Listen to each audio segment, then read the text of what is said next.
दोस्तों, एक सवाल है आपके लिए। Where is heaven or hell? Do they really exist? स्वर्ग और नरक कहाँ है? क्या वाकई में एग्जिस्ट करते हैं? और एक और सवाल, How does आत्मा choose a body to enter into? आत्मा कौन सी बॉडी में प्रवेश करेगी, ये कैसे डिसाइड होता है?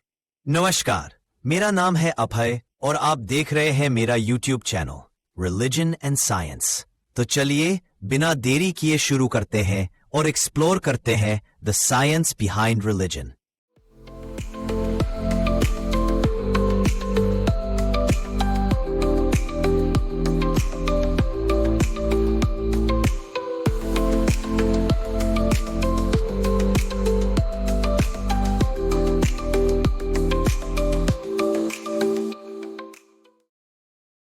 First point, existence of haven and hello.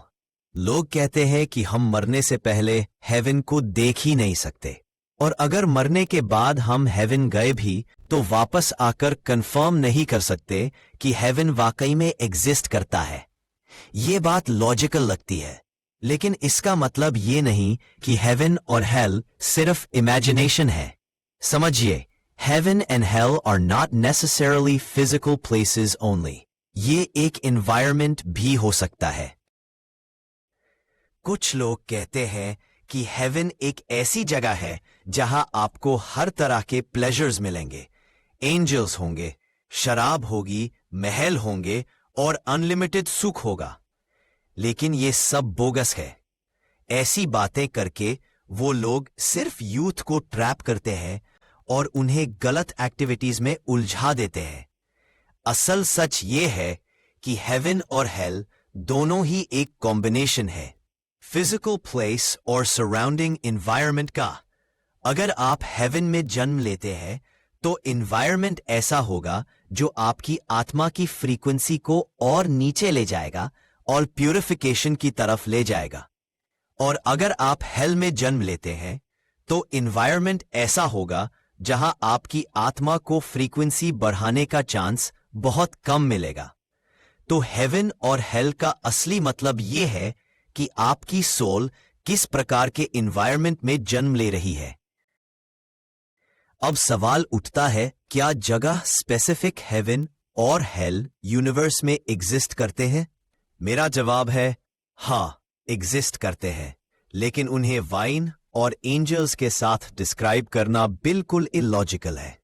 Hinduism कहता है कि टोटल 6 हेवन्स और 7 हेल्स होते हैं, मतलब टोटल 14 जगह जहां लाइफ एग्जिस्ट करती है, इंक्लूडिंग आवर अर्थ। अब थोड़ा साइंस के साथ समझते हैं। हमारे सोलर सिस्टम में 8 प्लैनेट्स हैं। इन सब प्लैनेट्स और सन की वजह से एक टोटल ग्रेविटेशनल पोटेंशियल एनर्जी बनता है। प्लैनेट्स अपनी ऑर्बिट चेंज करते रहते हैं, इसलिए ये एनर्जी भी टाइम के साथ चेंज होती रहती है। हर सोलर सिस्टम के लिए एक मिनिमम, एक मैक्सिमम और एक एवरेज वैल्यू होता है। और इंटरेस्टिंग बात यह है कि ये एवरेज वैल्यू डिसाइड करती है कि लाइफ का क्वालिटी उस सोलर सिस्टम में कैसा होगा। रूल सिंपल है, हायर पोटेंशियल एनर्जी का मतलब है ज्यादा इंस्टेबिलिटी और लाइफ का क्वालिटी खराब।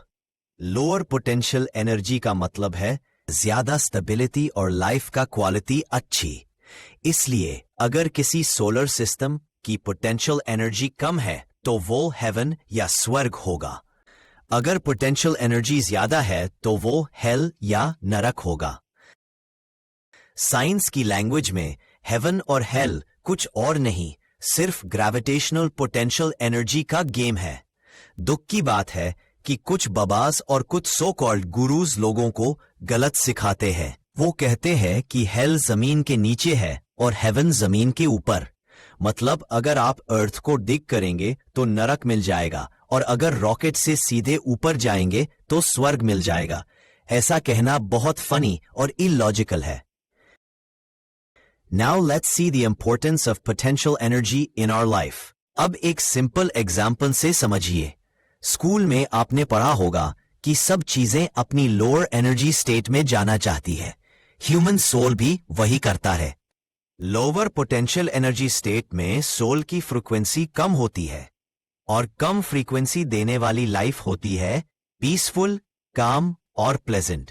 हायर पोटेंशियल एनर्जी स्टेट में सोल की फ्रीक्वेंसी ज्यादा होती है और ज्यादा फ्रीक्वेंसी वाली लाइफ होती है डिस्टर्ब्ड और हेक्टिक। चलिए एक छोटी सी एग्जांपल लेते हैं। रोज आप अपने कंफर्टेबल बेड पर सोते हैं, लेकिन एक दिन आप फ्लोर पर सोते हैं बिना ज्यादा बेडिंग के। बेड पर आपको कंफर्ट मिलेगा, लेकिन फ्लोर पर आपको शांति मिलेगी और अगले दिन आप पाएंगे कि आपकी डिजायर्स कम हो गई हैं। इसी वजह से हमारे ग्रेट सेंट्स फ्लोर पर सोते थे। वो अपना पोटेंशियल एनर्जी कॉन्शियसली कम करते थे, अपनी सोल की फ्रीक्वेंसी कम करते थे और पीस एक्सपीरियंस करते थे।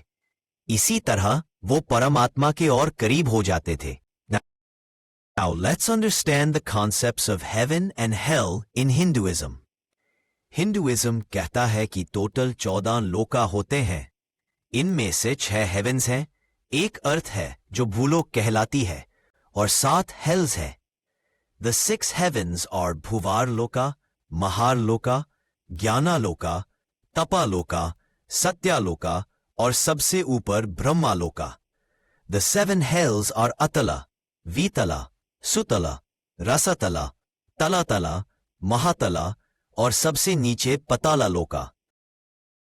सबसे ऊपर ब्रह्मा लोका है जो रेसिडेंस है ब्रह्मा, विष्णु और शिवा का।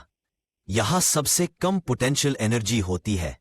सबसे नीचे पताला लोका है जहां पोटेंशियल एनर्जी सबसे ज्यादा होती है और यहां लाइफ का क्वालिटी सबसे वर्स्ट होता है। जब आप गुड कर्मा करते हो तो आपको हेवेंस में स्टेप बाय स्टेप प्रमोशन मिलता है और आखिर में ब्रह्मा लोका में लिबरेशन मिलती है। और जब आप बाद कर्मा करते हो तो आपको हेल्स में स्टेप बाय स्टेप डिमोशन मिलता है। तो दोस्तों, हेवन और हेल दोनों ही साइंटिफिक रियलिटी है जिनका बेस है ग्रेविटेशनल पोटेंशियल एनर्जी।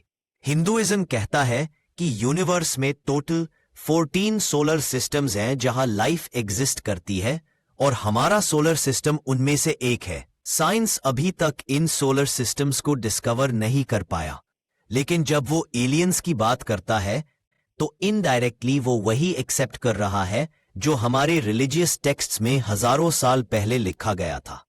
इसीलिए हेवन और हेल इल्यूजन्स नहीं है, they are scientific realities beautifully explained in our scriptures. Now our next point of discussion is आत्मा एक पर्टिकुलर बॉडी चूज कैसे करती है। Let's explain. जैसे हर इंसान अलग होता है, वैसे ही हर सोल भी एक दूसरे से डिफरेंट होता है। Every soul has a different frequency. ये फ्रीक्वेंसी डिसाइड होती है उसके प्रीवियस कर्मा से। एक सोल किस बॉडी में एंटर करेगा ये डिसाइड होता है पेरेंट्स के एनवायरनमेंट, उनके कर्मास और सबसे इंपॉर्टेंट उनकी mentality at the moment of combination से। श्रीमद् भागवत में भी लिखा है, the type of soul that parents will get depends on their karma and most importantly their mentality at the moment of conception. Maximum cases में foetus को एक suitable soul ही मिलता है। कभी कभी अगर फ्रीक्वेंसी मिसमैच हो जाए तो एक अनसूटेबल सोल एंटर करता है जिससे अब नॉर्मल चाइल्ड जन्म ले सकता है, और कभी कभी एक हाईली एडवांस्ड सोल एंटर करता है जिससे एक जीनियस चाइल्ड नॉर्मल पेरेंट्स से भी जन्म ले लेता है। इस कॉन्सेप्ट को समझना सिंपल है अगर हम रेडियो ब्रॉडकास्टिंग का एग्जाम्पल दें। सपोज आपके स्टेट में 10 FM स्टेशंस ब्रॉडकास्ट कर रहे हैं, सब अपने अपने अलग फ्रीक्वेंसीज पर। जब आप रेडियो ऑन करते हैं वो सिर्फ उसी स्टेशन को कैच करता है जिसका फ्रीक्वेंसी आपके रेडियो के फ्रीक्वेंसी से मैच करे। वैसे ही पेरेंट्स के अराउंड कई सोल्स होते हैं, but foetus will receive only that soul जिसका फ्रीक्वेंसी पेरेंट्स के फ्रीक्वेंसी से मैच करे at the moment of combination. और इसमें भी कर्मा और एनवायरनमेंट का रोल होता है।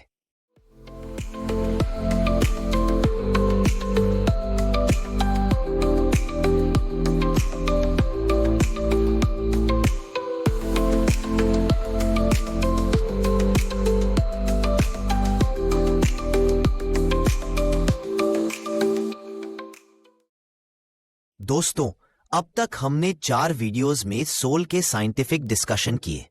आज मैं उन सब को एक साथ समराइज करता हूं ताकि आपको एक क्लियर कट साइंटिफिक विजुअलाइजेशन मिले।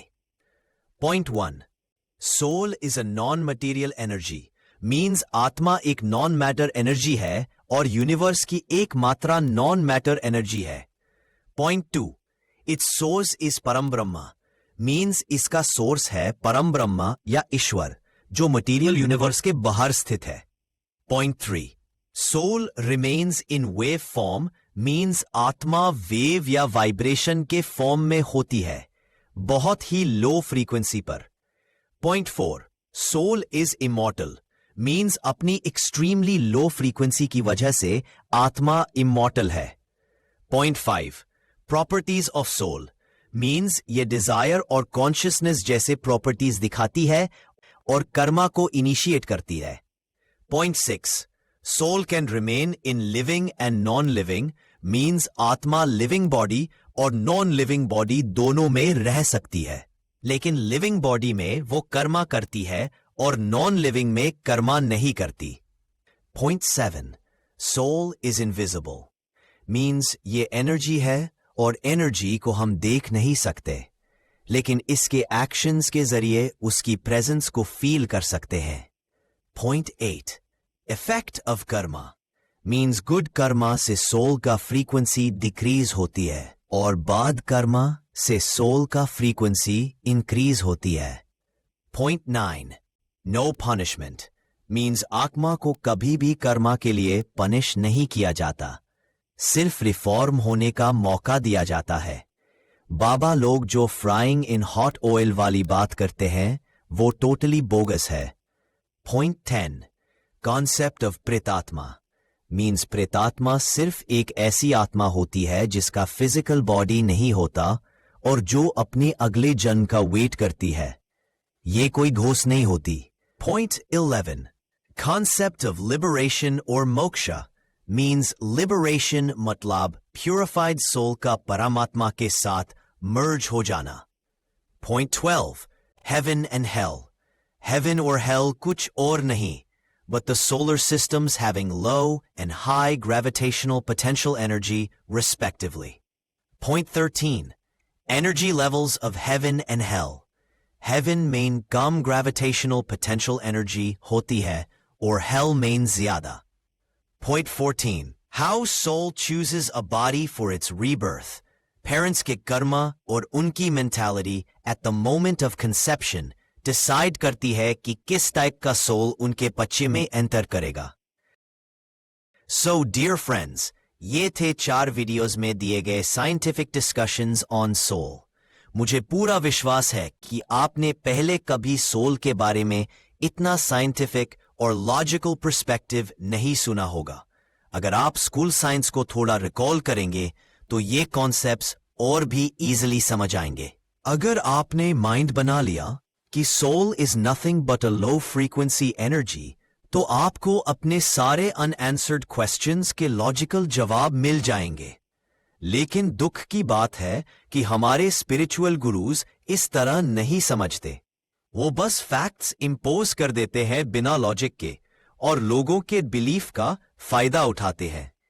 नेक्स्ट वीडियो में मैं आपको एक और मिसअंडरस्टूड फैक्ट एक्सप्लेन करूंगा जो हिंदू स्क्रिप्चर्स में लिखा है लेकिन जिसे गलत तरह से समझाया गया है। उसका भी एक साइंटिफिक व्यू मैं आपके सामने रखूंगा। अगर आपने प्रीवियस वीडियोस नहीं देखे हैं तो प्लीज उन्हें देखिए ताकि आपको एक क्लियर कट अंडरस्टैंडिंग मिले। और दोस्तों, मुझे आपके सपोर्ट और ब्लेसिंग्स की जरूरत है ताकि मैं और ऐसे टॉपिक्स एक्सप्लोर कर पाऊं। प्लीज लाइक, शेयर और सब्सक्राइब जरूर कीजिए। नमस्कार।